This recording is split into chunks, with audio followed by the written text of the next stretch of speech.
ગુજરાત ગેસમાં છેલ્લે આપણે ફેબ્રુઆરીમાં જોઈએ તો 20 લાખ ક્યુબિક મીટર જેવું એમનું કન્ઝપ્શન હતું, એટલે 200 જેવા યુનિટો ગુજરાત ગેસમાં ચાલુ હતા અને બાકી પ્રોપેન એલપીજીમાં ચાલુ હતા.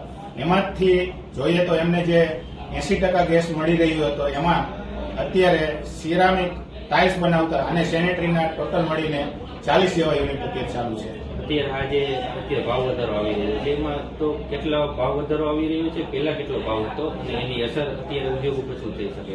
પહેલા 41.50 રૂપીસ હતો, આજના જે પ્રાઇસ આપણને મળ્યા છે 92 રૂપીસ મળ્યા છે અને એ યુએસડીમાં 94 રૂપીસના કેલ્ક્યુલેશન ઉપર છે. તો અત્યારે માર્કેટમાં જે પ્રમાણે ડોલર પણ વધી રહ્યો છે એ જોતા 105 રૂપિયા ટેક્સ સાથેના પ્રાઇસ મળતા હોય, જે માર્કેટમાં સિરામિક પ્રોડક્ટમાં, એક્સપોર્ટમાં અને ડોમેસ્ટિકમાં બંનેમાં પ્રશ્ન ઉભા થતા હોય અને એ પ્રમાણે અમારા કસ્ટમર લેવા પણ અત્યારે તૈયાર નથી. આપણે આવનારા દિવસોમાં જ્યારે ફેક્ટરી ચાલુ કરવાની વાત હતી, તો આ જે ભાવ વધારો છે એમાં ફેક્ટરી ચાલુ થઈ શકે એમ હોઈ શકે એમ છે કે આના કારણે ફેક્ટરીનું મોટું નુકસાન થઈ શકે?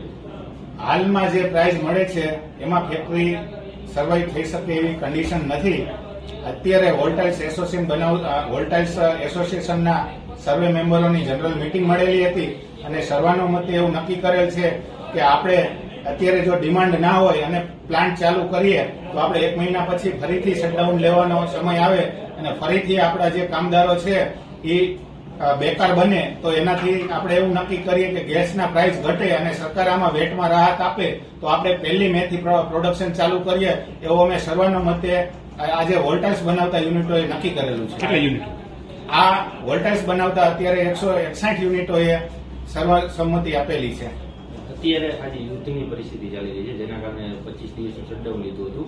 તો અત્યારે આ જે ઉદ્યોગ છે એની પરિસ્થિતિ શું છે અને ત્યાં સુધીમાં જે આખો ઉદ્યોગ છે, સિરામિક ઉદ્યોગ ચાલુ થઈ શકે એમ છે અને એક્સપોર્ટની શું સ્થિતિ છે?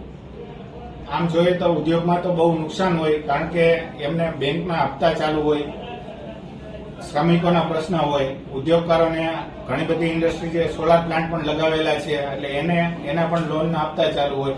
એટલે મંદીમાંથી જ આમ તો છેલ્લા ઘણા સમયથી આ સિરામિક ઉદ્યોગ સફર કરી રહ્યો હતો અને એમાં જ્યારે આ પરિસ્થિતિ આવી એટલે ઉદ્યોગોને ટૂંકા ગાળાનું તો નુકસાન છે પણ લાંબા ગાળે પણ ઘણું નુકસાન થવાનું છે. એક્સપોર્ટ માર્કેટની અંદર જે જીસીસી કન્ટ્રી છે એમાં આપણે 25% જેવું એક્સપોર્ટ થઈ રહ્યું હતું, એ પણ હવે 2 વર્ષ સુધી આપણને એમાં શક્યતા બહુ દેખાતી નથી અને આપણો કોમ્પ્યુટર કન્ટ્રી ચાઇના છે એટલે એની સામે આપણી પ્રોડક્શન કોસ્ટ વધી જતી હોય, આપણને એક્સપોર્ટ માર્કેટમાં પણ મોટું નુકસાન જવાનું હાલ દેખાઈ રહ્યું છે.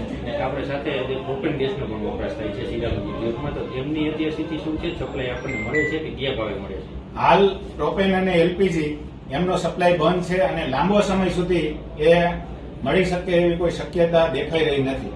અને સિરામિક ઉદ્યોગ આપણે 25 દિવસ જેટલું શટડાઉન લીધું છે ને હજી આવનારા દિવસોમાં શટડાઉન વિચારી રહ્યા છીએ, તો ઘણી બધી મોટી સંખ્યામાં જે શ્રમિકોને એ લોકો કામ કરતા હોય છે, તો એમની સ્થિતિ શું છે અને શું કહેશો? ઉદ્યોગોમાં 25 દિવસનું ઓલરેડી શટડાઉન હતું.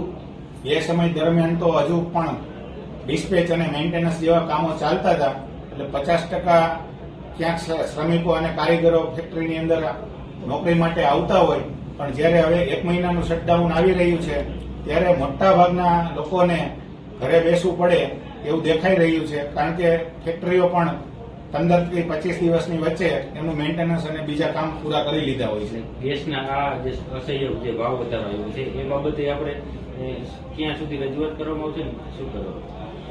મોરબી સિરામિક એસોસિએશન સાથે ગુજરાત ગેસ અને ગુજરાત સરકાર સંપર્કમાં છે. એમને પણ સસ્તો ગેસ મળી રહે એવા સરકાર પણ પ્રયત્ન કરી રહી છે. જો એ બેનિફિટ મળશે તો એ પાસ ઓન કરવા માટે રેડી છે અને ઉદ્યોગોને મદદ કરવા માટે એના પૂરતા પ્રયાસ છે.